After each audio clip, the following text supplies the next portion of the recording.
Hello, Tiger fans. A new week of the Perry Thomas Show here on the Campbellsville University Sports Network. Matt Payton with you as we take a look around Fighting Tiger football. The head coach, of course, with us. Defensive backs coach Burnett coming up here in just a bit. But first, we start with the very dapper Perry Thomas. Coach, a few photos this morning, so maybe had to get out of bed a little earlier, comb the hair a bit, throw on the tie. You look awfully nice. Well, you know, don't get used to seeing me in a tie, because it's very rare I'm going to have one on. But, yeah, thank you. And we had the athletic department took pictures this morning for the athletic staff, and it's always nice to do. I almost wore my blazer in, but I didn't want to, you know, look too sharp on Show TV. me up too much. Is that the maroon blazer, or you got No, I had a gray one. Gray one too. Yeah. So the maroon one, perhaps my favorite Perry Thomas look. But that or Captain America. We'll touch on the Halloween stuff here a bit later. Coach, you guys go to Williamsburg this past weekend. The Cumberland's rivalry with the Tigers has been one that's been fun for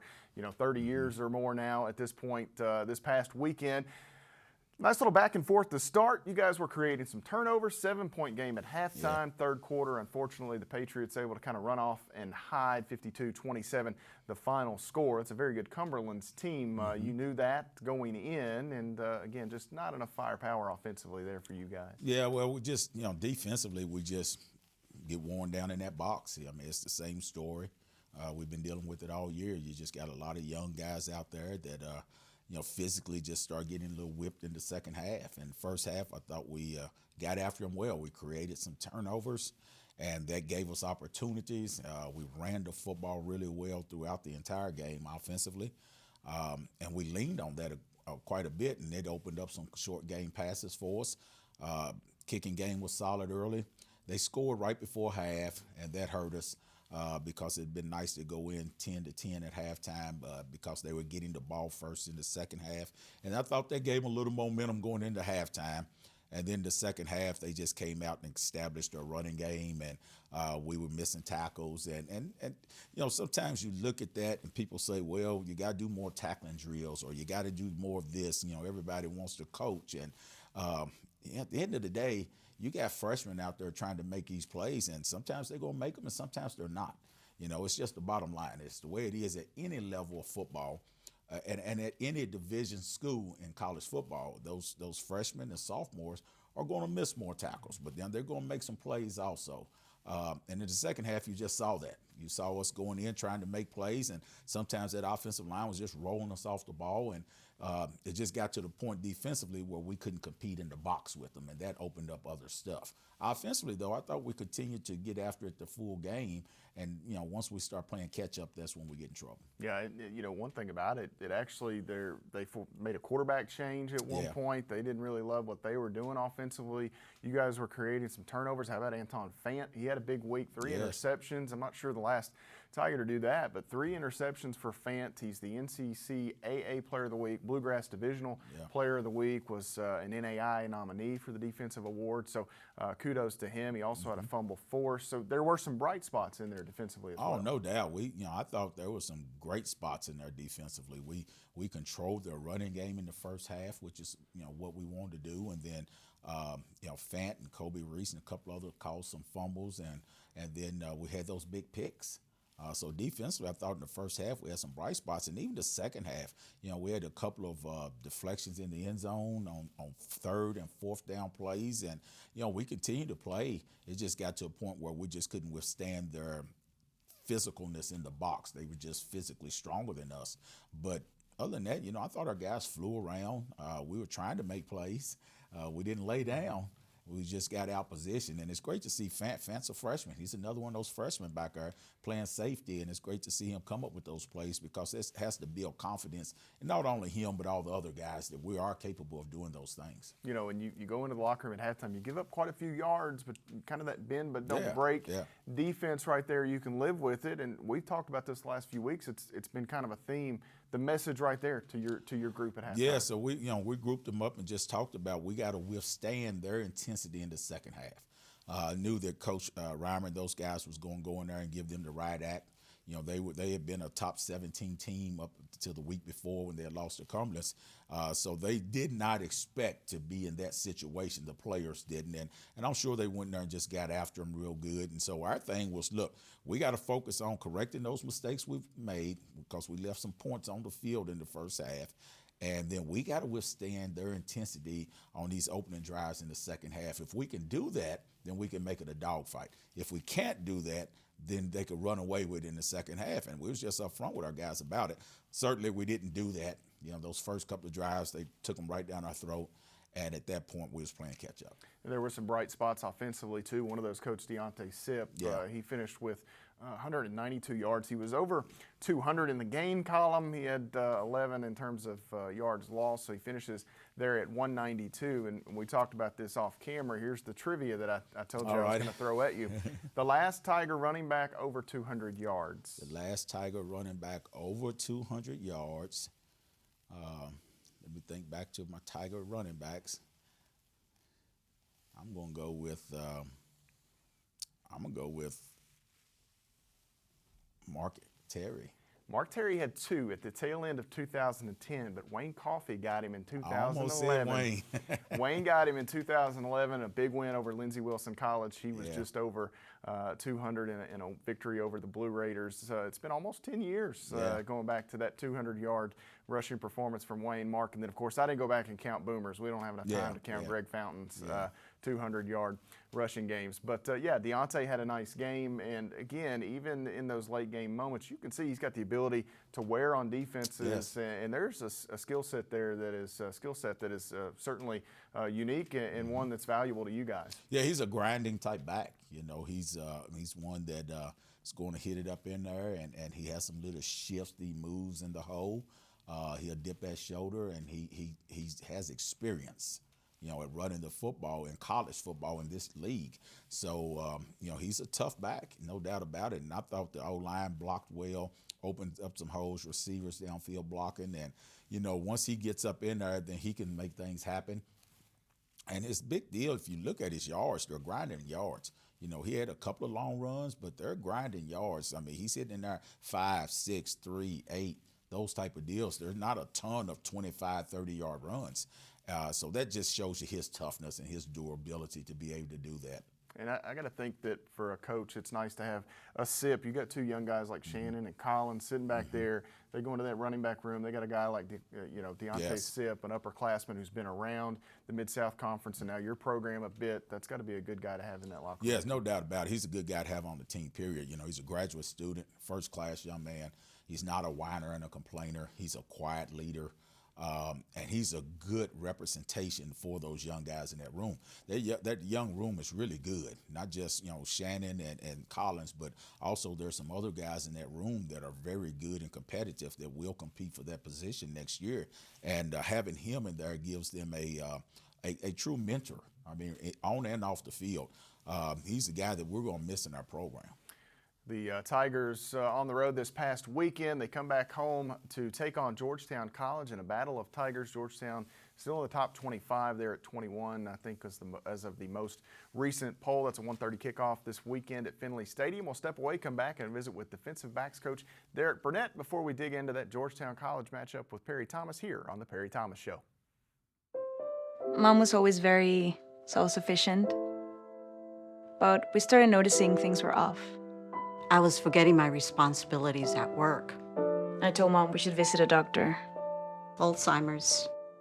It was hard to hear that. Early detection gave us time to seek information and support as a family.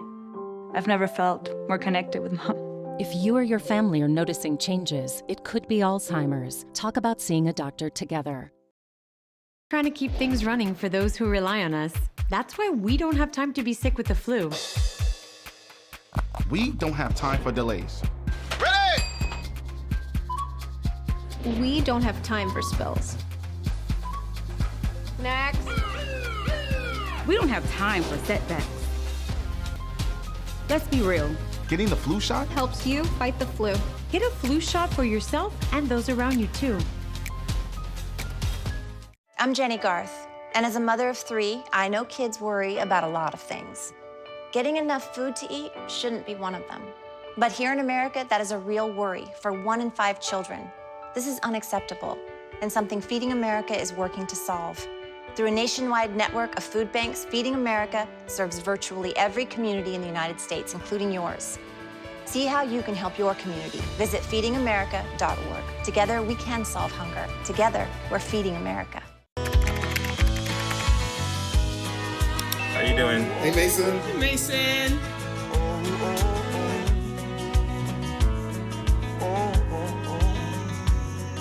Thank you. A place to make my own, a place that I call home, this place that I call home. The Perry Thomas Show continues here on the Campbellsville University Sports Network. Matt Payton with you as we turn our attention to the defensive side of the football for the Fighting Tigers. Defensive back coach Derek Burnett joins us for the first time. Coach, thanks for taking a few minutes. You looking awful swell. Also, you and Perry going to have to let me know the next time you go with the ties.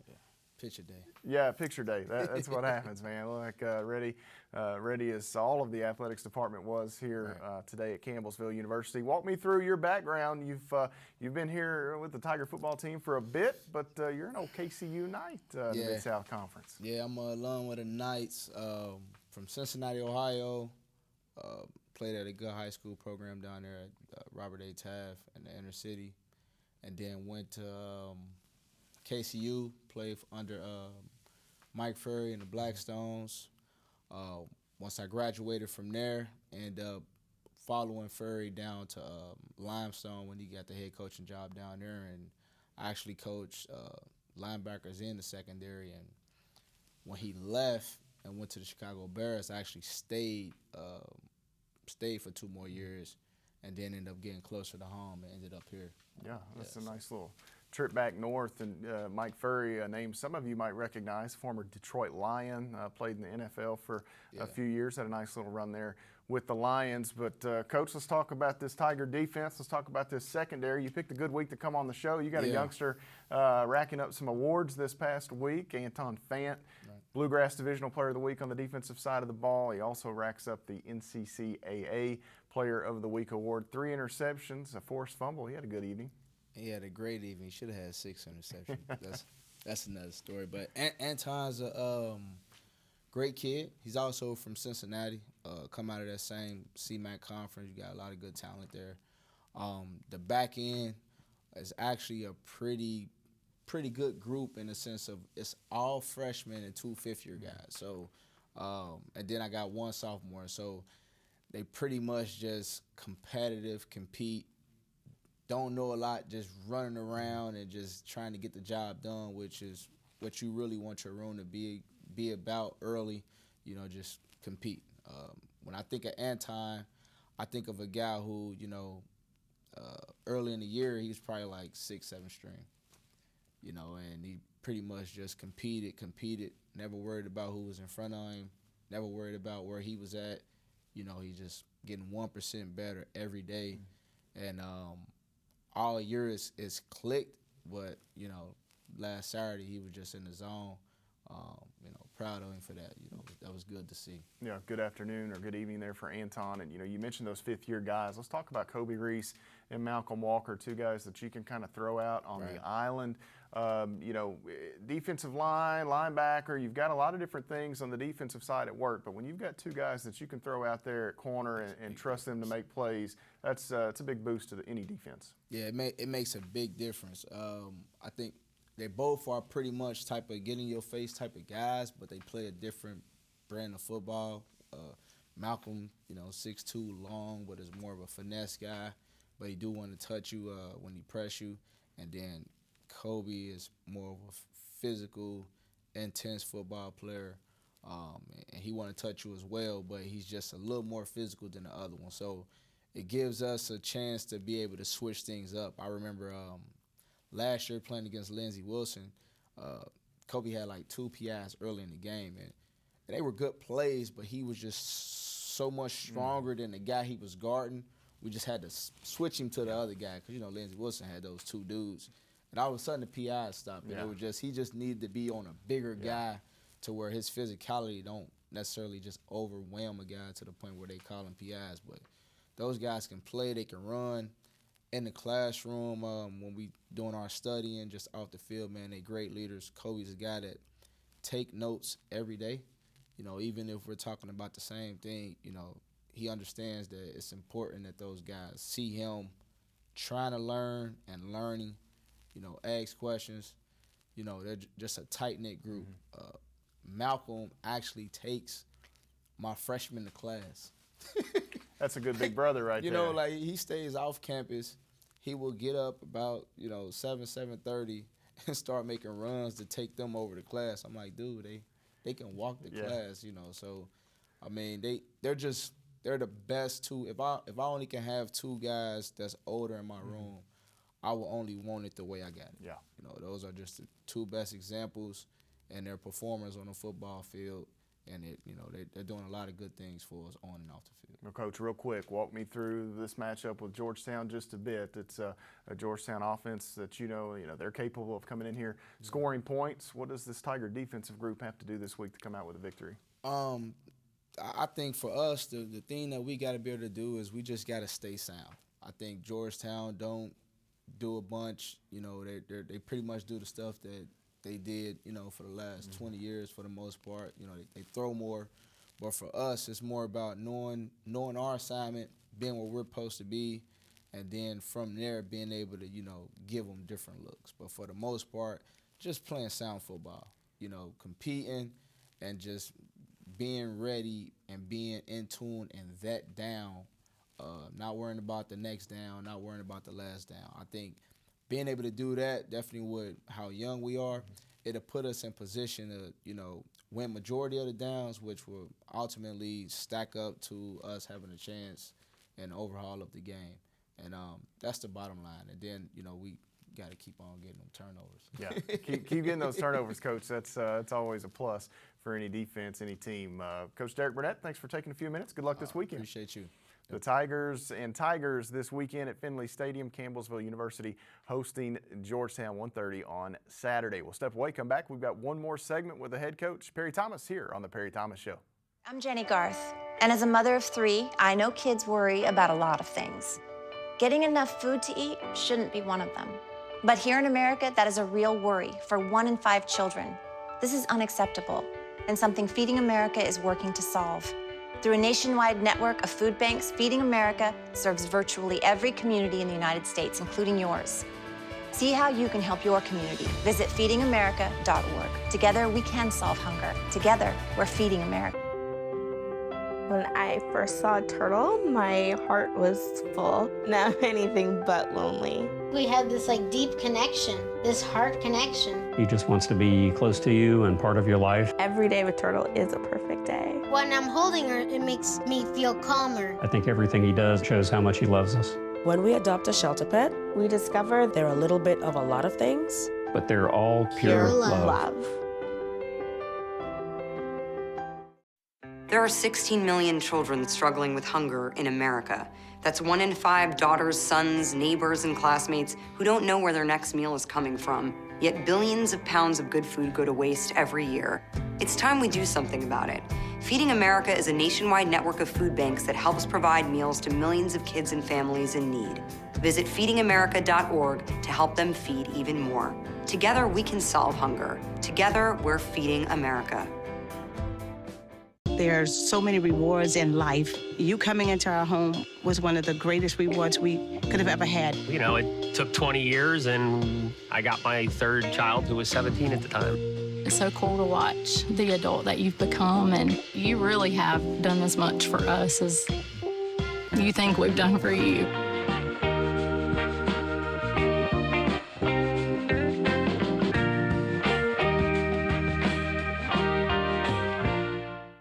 One final segment here on this week's edition of the Perry Thomas Show. Matt Payton with you as we take a look around Fighting Tiger football, turning our attention to this weekend's matchup with Georgetown as they come down to Finley Stadium to visit the homestanding Campbellsville University Tigers. Coach Perry Thomas And his bunch trying to notch a big win. Coach, this is a Georgetown team still in the top 25. It's a rivalry matchup, and oftentimes in those rivalry games, you throw everything that you know out the window. It just seems to be that they don't go as they should, and this would be a nice time for the Tigers to sneak up and get one from Georgetown here. Yeah, no doubt about it. We need one against anybody, but certainly against a team like Georgetown would be great.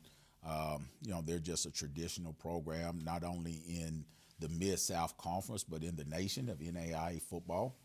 They've kind of been one of the standard barriers for years through NAIA football, and they still a stronghold in it. And very good football team. They're functioning right now with one loss to the defending national champions, Lindsey Wilson. So they're a strong defense, very active, and very good offense. So we got our work cut out for us. But our guys continue to grind. They continue to prepare, and at some point, things got to flip our way. You talked about that defense, and I was looking at some of the numbers beforehand. Active, get after you type of defense.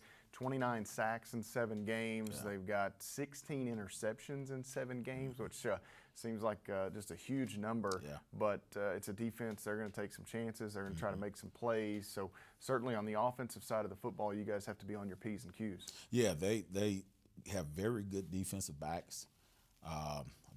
Big old strong, tough nose guard and linebacker in there. They're very active, and basically what they're going to do. They're going to play in a 3-4 basically, and they're going to roll their coverage a little bit, and they're going to slant and bring a bandit off the edge. You have to figure out which way, and then they're just going to do that and try to make plays. They don't really change it up much, and for us, I think obviously the blueprint, we have to be able to run the football. Which we've been able to do pretty consistently lately. So we have to be able to run the football. I think we have to play with some tempo and give Meglis a chance to just go out and play, understanding what his reads are, and then go make plays instead of having to think a lot. And then we have to secure the ball. My thing on offense is we either need to grind it and eat up clock, or we need to go score. It's always been in the past, let's go score, right? So let's go score. But one of those two things, we can't be 3 and out against them unless we're putting points on the board in those 3 downs. And talking about from the offensive side of things, you've seen the offense continue to grow. I don't think anybody can deny the fact that, obviously Meglis is still in early season form, almost with some of the reps based on Chase Elmore's injury. The offense continues to make strides and continues to make improvements. You've talked about kind of shrinking down the playbook, going with more tempo. You're still learning and figuring out just the way that they operate best. Yes, still trying to figure that out. One of the reasons is because you've had multiple quarterbacks, and then you've had some injuries with your receivers and so forth. But, the beauty of the offense is that other than your tailback and SIP, they're all back. Every one of them, quarterbacks, your backup running backs, your entire O-line, all your receivers, other than Howard Smith. I guess Howard Smith and Deontay Sip, the rest are back. So we need to continue to figure out what's best for us and take that into the spring and perfect that. So when we're ready to go next year, those guys are truly ready to go. I think that we have to run the ball. We was talking about Mark Terry and Wayne Coffey. That was during Coach Pardue's time here at first, his first 4-year stint here. And we ran the ball extremely well in all 4 of those years.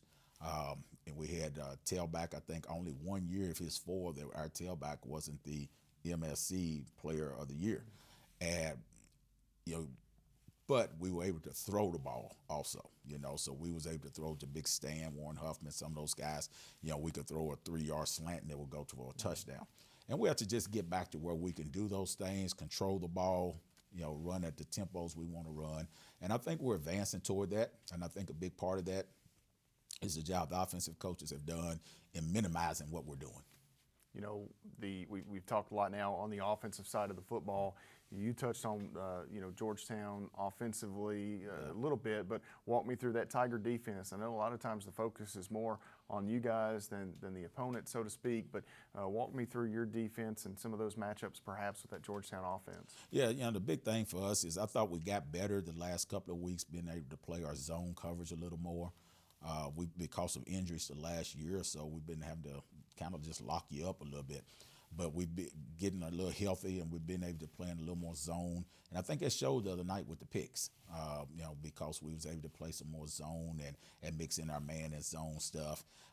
The box is improving. Sometimes it doesn't show because they get worn down, but the box is improving. And the big challenge for us this week is Georgetown wants to throw the ball. They become a throwing football team. But they have that big old strong line and some big running backs, and they're going to run the ball viciously also. When you look at the teams they've competed with, Thomas More, who Georgetown beat, but Thomas More was in the game, and you look at the Lindsay game, who Lindsay won, they limited their ability to do both, and we have to go in and just get after them. We have to be able to play our coverages, mix them up, but we got to devote some people to that box to stop the run. Thinking about in the University of Cumberland's games, there were times when, we play a four-man front most of the time, 2 inside LBs, so a 6-man immediate box. And then you have your monsters, what we call our monsters, outside linebackers and safety, who hover in that box. So you got 8 or 9 people in the box all the time for us typically. But there were times with that 6 immediate people where 5 of that 6 were freshmen and 1 was a sophomore. Or 4 of that 6 were freshmen, then you had 2 sophomores. That makes it tough. You're just going to get worn out sometimes. So we have to be able to mix up our rotation well to keep those guys fresh and be able to stop the run and control the pass. We had a chance to beat them last year. Now, last year we had a different defensive box. Our box was really, really good. You put that box on this year's team, and we might be a really good football team. But we had a chance to compete with them last year because that box, they couldn't run. So even though they wanted to throw, they had to throw. And then we got a number of sacks. I think we had 4 sacks against them that game. Corley had a huge game. Corley, I think, had 3 sacks. Yeah. And now we don't have Corley, and we don't have those guys. But that's the big deal. When you're playing a team that wants to throw the football, you have to stop their ability to run the football. Or you have to stop their ability to throw and make them run. Well, with them, we want to stop their ability to run and make them throw, and then let our coverage be able to handle that. The secret is sort of out. So you guys have to figure out now these teams see some of the success that you can have running, and you're almost kind of not only trying to get to where you want to be, but you're also playing more catch-up at the same time to stop them. So it's a double-edged sword that you're kind of up it's against. A tough challenge. It's a tough challenge for the staff and the players. You look at the 2 weeks ago against Cumberland's, the first half, they were just able to rip us. They were able to rip us, and we was able to make some adjustments. The second half, we stormed back in it. We give up 1 touchdown, and it's a competitive game. Well, last week, the first half, they didn't really try to rip us. They ran it some, but they were trying to open things up. Well, in the second half, they figured out we may just pound these guys a little bit, and we have to just be able to work within that. So we try a lot of things in the box. We played a 6-man, we played a 5-man, we played a 4-man. 3-man, we've gone to old Gap 8, Diamond 7 defenses that people out there listening now don't have no clue what I'm talking about. But we've done everything, and at the end of the day, sometimes it's just your roster isn't where they need to be. Tremendous football players on that roster. They're going to be outstanding one day, but they're still 18, 19 years old, and they're backed up by 18, 19-year-olds, and it's just going to be what it is. So we just got to keep working and getting better, and our guys are doing that. One thing I know you and I enjoy year in and year out is the Fall Festival. We'll touch on this briefly before we go. Tonight was supposed to be the Fall Festival with COVID and all the concerns and different things. It got canceled. I know we look forward to that being back at some point. You have a lot of fun with it, some of the costumes that you've worn over the years. Hopefully next year we can get back and enjoy the kids from the community. Yeah, we were looking forward to it. As a staff, we got so many new guys on my staff these last 2 years that the only ones on my staff that have done it is myself, Matt Atwood, and then Hunter Brown when he was a player. So they have no clue what we're talking about, and we've been so excited about it coming back, and then of course it had to be canceled again because of COVID. But hopefully we can get it back next year. It's just such a fun event for this community, for everybody. The student athletes on campus, they love doing it. And the community loves coming. People ask me all the time, man, can't wait to bring my guys to my kids to the Fall Festival. I was going to be Bane this year from the old Batman series, had my mask, and I was ready to roll. But, we look forward to it. And, me as an old man, I still look forward to that. It's a fun deal. It doesn't matter how old you are. Something about putting on a costume and Yeah. just being something else for a little while, It's awesome. quite refreshing. Yes. Coach, best of luck this weekend. Thank you. Coach Perry Thomas and the Tigers taking on Georgetown College. 1:30 the kickoff coverage on 88.7 The Tiger, Comcast Channel 10, the Watch Portal through CampbellsvilleTigers.com. Many ways to keep up with Fighting Tiger football this weekend. A special thanks to Derek Burnett for joining us this week. As always, the head coach, Matt Payton, signing off. We'll see you next time on The Perry Thomas Show.